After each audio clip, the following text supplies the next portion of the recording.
Hello friends, innovative learning platform में आपका स्वागत है। दोस्त, आज फिर से मैं जीएस का सेशन लेकर आया हूं। जैसा कि आप सभी जानते हैं, हमारा जो प्रतिदिन सेशन चल रहा है जीके एवं जीएस का, तो आज जीएस का सेशन है। इसमें जितने भी प्रश्न हैं वो काफ़ी इंपॉर्टेंट है सभी एग्जामों के लिए।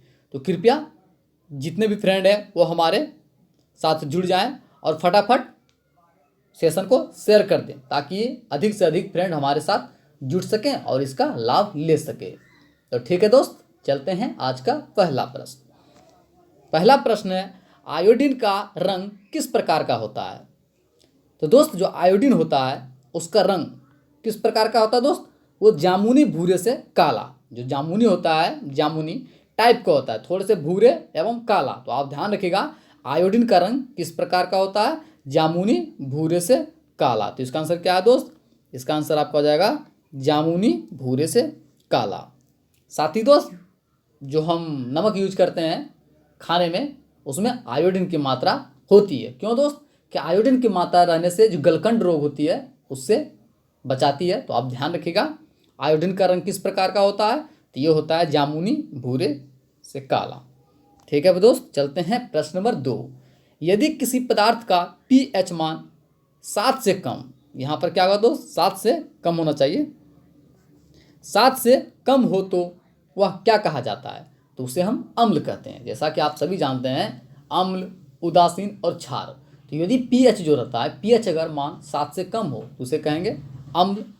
अगर 7 के बराबर हो तो उसे हम कहेंगे उदासीन, और 7 से अधिक हो तो उसे कहेंगे हम क्षारीय। तो आप ध्यान रखिएगा, किसी पदार्थ का पीएच मान सब 7 से कम हो तो उसे हम क्या कहेंगे?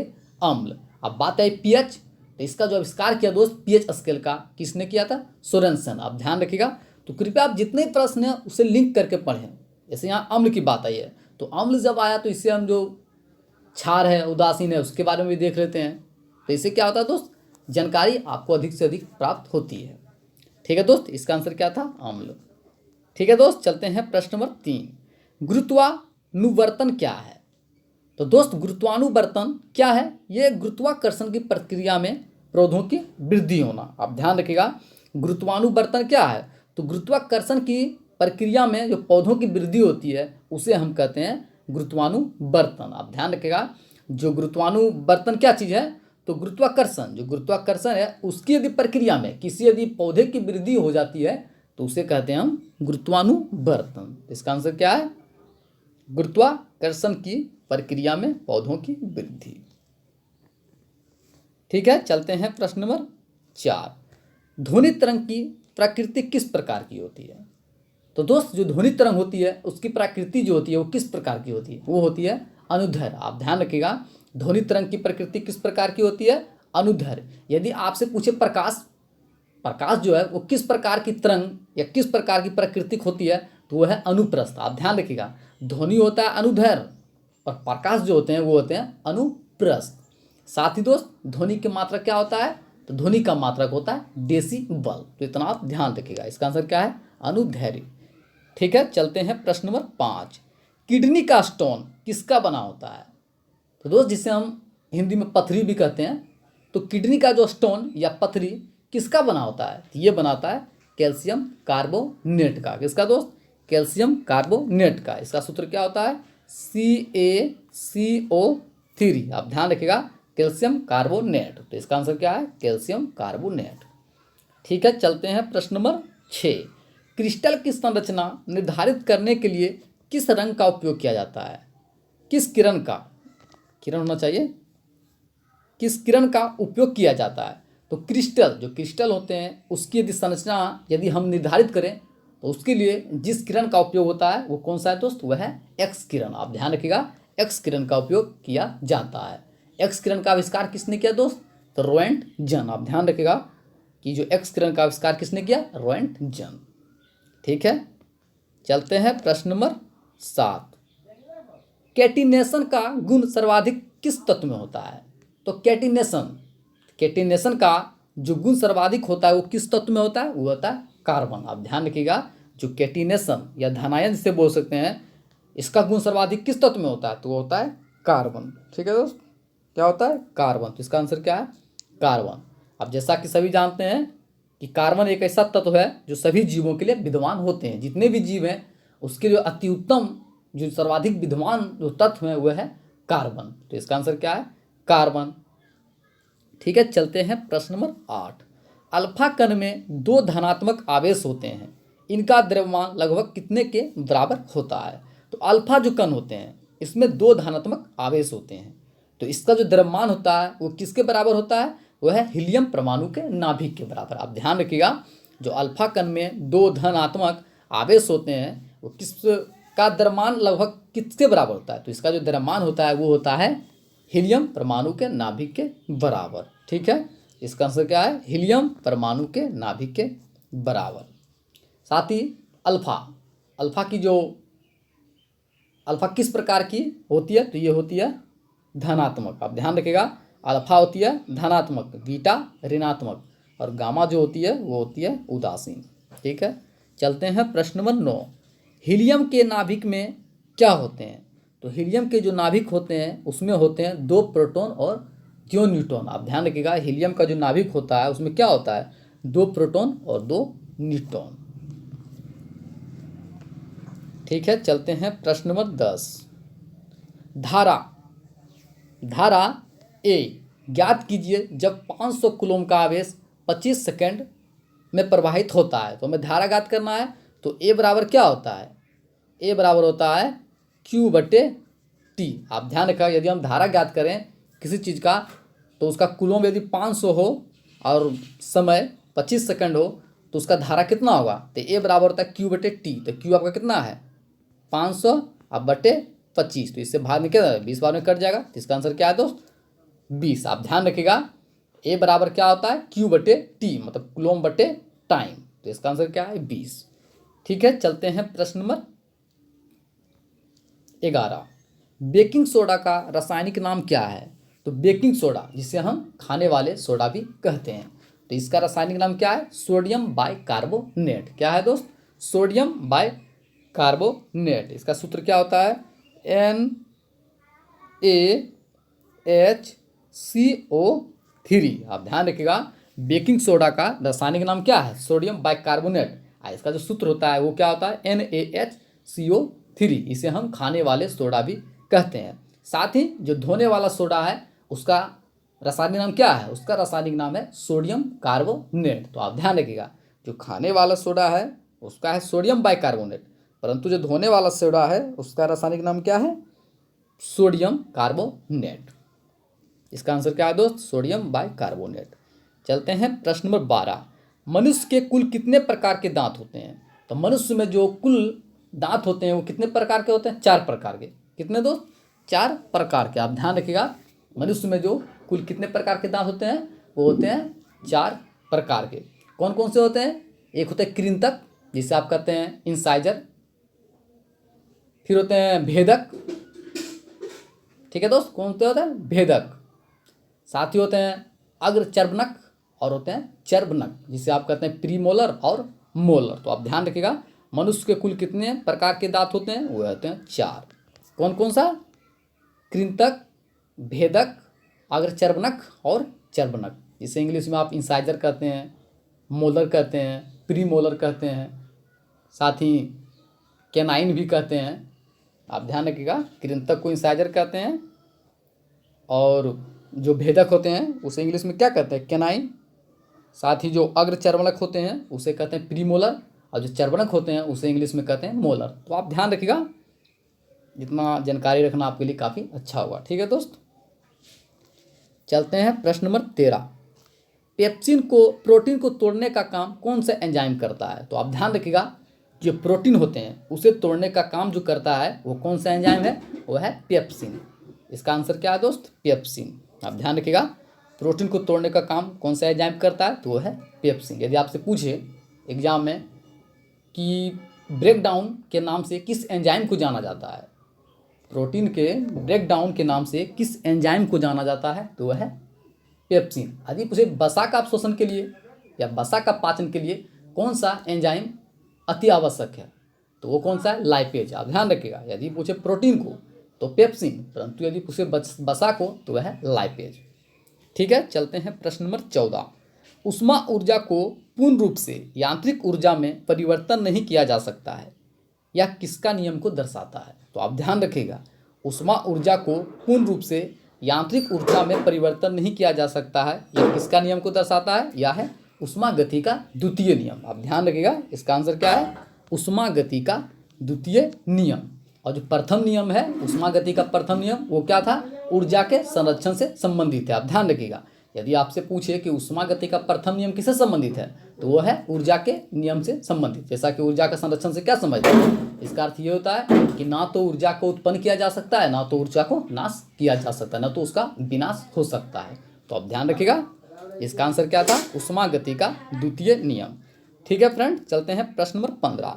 गुरुत्व का मान सर्वाधिक कहाँ होता है? तो गुरुत्व का मान जो सर्वाधिक होता है वो होता है ध्रुव पर। आप ध्यान रखिएगा, जी का मान, जिसे हम जी से भी डिनोट कर सकते हैं, तो जी का मान सर्वाधिक कहाँ होता है? ये होता है ध्रुव पर। और पूछे कम कहाँ होता है, तो विषुवत रेखा पर जो होता है ध्रुव का मान वो काफ़ी कम होता है। जैसे जैसे आप ध्रुव की ओर बढ़ेंगे तो जी का मान बढ़ता जाएगा, और जैसे जैसे आप यदि विषुवत रेखा पर आएंगे तो उससे क्या होगा? जी का मान घटता जाएगा। जैसा कि जी का मान क्या होता है? 9.8 के बराबर होता है, जैसा कि आप सभी जानते हैं। ठीक है दोस्त, इसका आंसर क्या है? ध्रुव पर। चलते हैं प्रश्न नंबर 16। कोशिका के बारे में सर्वप्रथम किस वैज्ञानिक ने यह कथन दिया कि कोशिका पहले से मौजूद कोशिका से उत्पन्न होता है? तो कोशिका के बारे में जो सर्वप्रथम जिस वैज्ञानिक ने यह बताया कि कोशिका का पहले से मौजूद कोशिका से उत्पन्न होता है, इसका कहने का मतलब ये हुआ कि कोशिका का जो उत्पन्न होता है या कोशिका का जो निर्माण होता है, तो जो पहले से कोशिका मौजूद है उसी से उसका निर्माण होता है। तो किसने बताया था? रुडोल्फ विर्ची। आप ध्यान रखिएगा, इसका आंसर क्या है? Rudolf Virchow. काफ़ी इंपॉर्टेंट सवाल है। साथ ही दोस्त, कोशिका के बारे में जैसा कि आप सभी जानते हैं, कोशिका का सर्वप्रथम खोज किसने किया था? रॉबर्ट हुक ने 1665 में। ठीक है, इसका आंसर क्या था? Rudolf Virchow.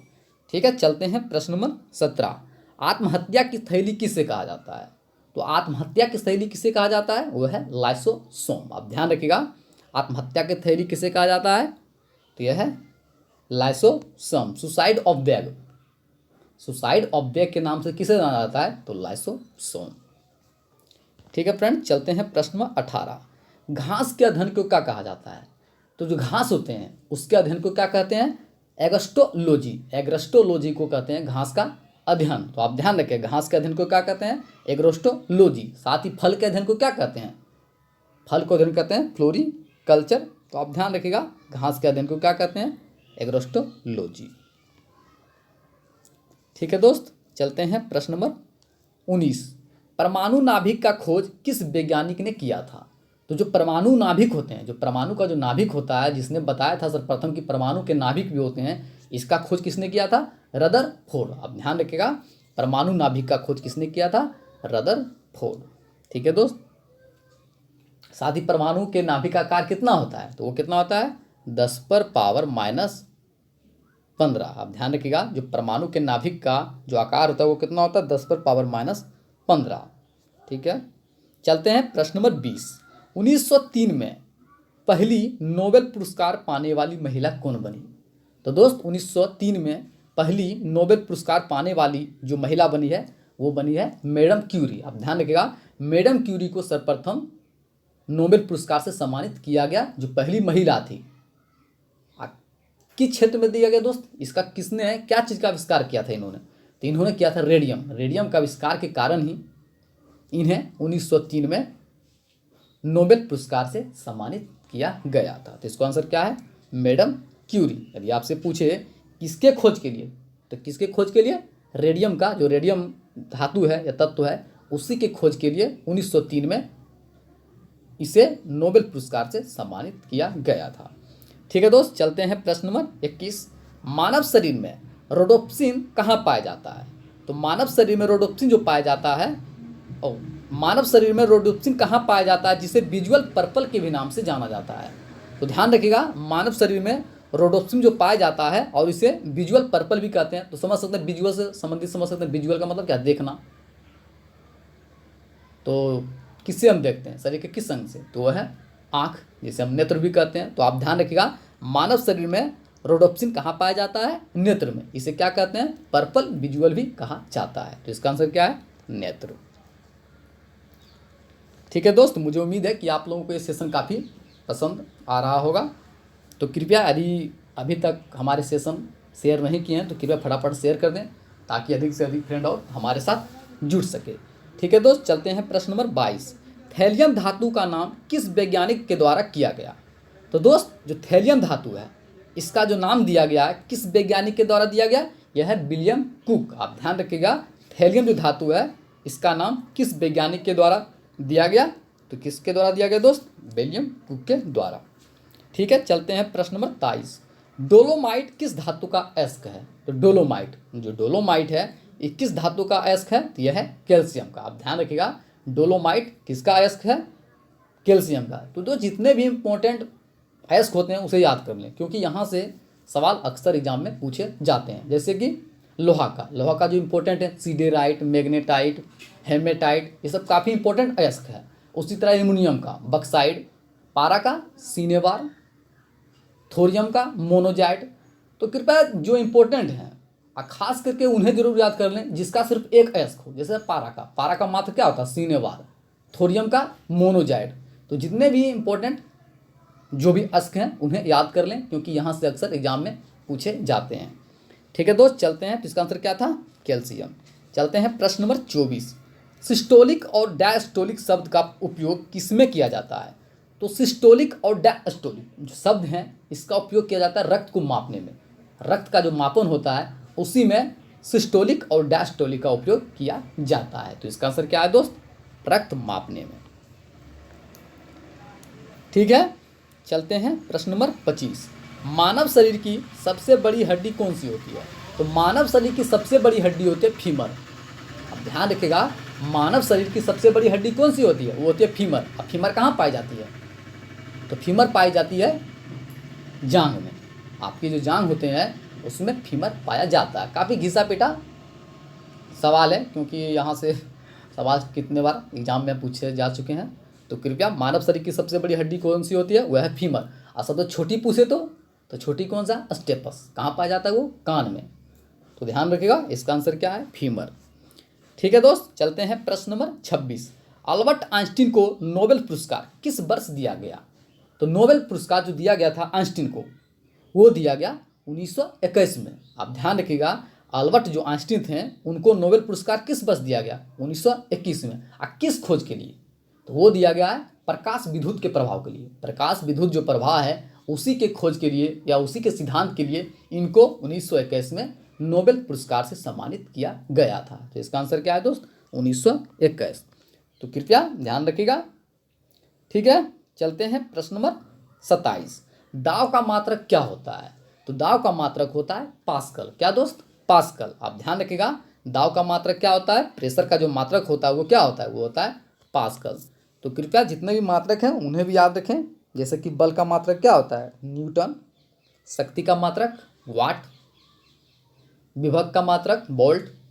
तो जितने भी इंपॉर्टेंट मात्रक हैं उन्हें आप याद कर लें। इसका आंसर क्या है? पास्कल।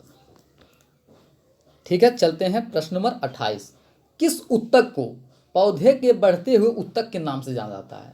तो दोस्त, जिस उत्तक को हम बढ़ते हुए उत्तक के भी नाम से जानते हैं वो कौन सा है दोस्त? वह है मेरिस्मेटिक उत्तक। आप ध्यान रखिएगा, पौधों में मेरिस्मेटिक उत्तक पाया जाता है, क्योंकि इसी उत्तक के कारण पौधों में वृद्धि होती है। अब ध्यान रखिएगा, ये जो उत्तक है मेरिस्मेटिक उत्तक, इसके कारण क्या होता है कि पौधे जो होती है उसमें वृद्धि होते हैं। तो इसी कारण से इसे वृद्धि उत्तक के नाम से भी जाना जाता है। तो इसका आंसर क्या है? मेरिस्मेटिक उत्तक। ठीक है फ्रेंड, इसका आंसर क्या है? मेरिस्मेटिक उत्तक। ठीक है दोस्त, चलते हैं प्रश्न नंबर 29। आम का वैज्ञानिक नाम क्या है? तो आम का जो वैज्ञानिक नाम है वो क्या है दोस्त? वह है मैंगोफेरा इंडिका। तो इसका आंसर क्या है दोस्त? मैंगोफेरा इंडिका। कृपया जितने भी वैज्ञानिक नाम है उसे भी याद कर लें। जैसे मोर का वैज्ञानिक नाम क्या है? मोर का पावोक्रिस्टस। मानव का होमो सैपियंस। टाइगर का पैंथेरा टाइगरिस। तो कृपया जितने भी इम्पोर्टेंट जो वैज्ञानिक नाम है, साइंटिफिक नेम, उन्हें याद कर लें, क्योंकि यहाँ से अक्सर एग्जाम में पूछे जाते हैं। तो इसका आंसर क्या था? मैंगोफेरा इंडिका। ठीक है फ्रेंड, आप देख रहे होंगे कि इसमें जितना भी प्रश्न है वो काफ़ी इंपॉर्टेंट है, खास करके रेलवे एसएससी। इसके लिए विशेष रूप से हमारा जो टीम का मुख्य उद्देश्य है, जो क्वेश्चन एनालिसिस तरीके से तैयार किया गया है, वो मुख्य रूप से है ग्रुप डी, एसएससी इत्यादि एग्जामों के लिए, तो ध्यान दीजिएगा। ठीक है दोस्त, चलते हैं प्रश्न नंबर 30 और आज का अंतिम प्रश्न। एल्यूमिनियम का अयस्क क्या होता है? तो एल्यूमिनियम का अयस्क क्या होता है? बॉक्साइट, जैसा कि आप सभी जानते हैं। तो इसका आंसर क्या है दोस्त? बॉक्साइट। ठीक है फ्रेंड, मुझे उम्मीद है कि आप लोगों को ये सेशन काफ़ी पसंद आया होगा। तो कृपया, यदि हमारा सेशन आपको पसंद आया हो तो कृपया हमारे वीडियो को शेयर करें, चैनल को सब्सक्राइब करें, लाइक करें और कमेंट भी करें। ठीक है दोस्त, साथ ही जो हमारा सेशन चल रहा है करंट अफेयर के साथ, जो करंट अफेयर है उसके साथ भी जुड़ें, जो करंट अफेयर से अपडेट रहना बड़ी बात होती है, क्योंकि आज करंट अफेयर्स का ट्रेंड बन चुका है हर एग्जामों के लिए। जैसा कि आप सभी जानते हैं, चाहे वो बड़ी लेवल का एग्जाम हो या छोटी लेवल के लिए, सभी एग्जामों में करंट अफेयर्स का सवाल आता है। तो कृपया हमारे साथ जुड़ें, जीके एवं जीएस के साथ ही साथ करंट अफेयर्स के सेशन के साथ ही दोस्त, आपके लिए एक सरप्राइज भी लेकर आने वाले हैं, परंतु अभी हम नहीं बता सकते हैं, क्योंकि सरप्राइज देना एक बड़ी बात होती है। तो सरप्राइज को लीजिए, अगर हम पहले बता देंगे तो फिर वो इंटरेस्ट होता है ना, उत्साह, वो कम हो जाता है। तो कृपया आपको सरप्राइज हम देंगे, ऐसा सरप्राइज रहेगा जो आपके लिए बेहतर से बेहतर यूनिक होगा, जो आपके खास एग्जामों के व्यू से हम लोगों ने तैयार किया है। ठीक है दोस्त, थैंक यू सो मच।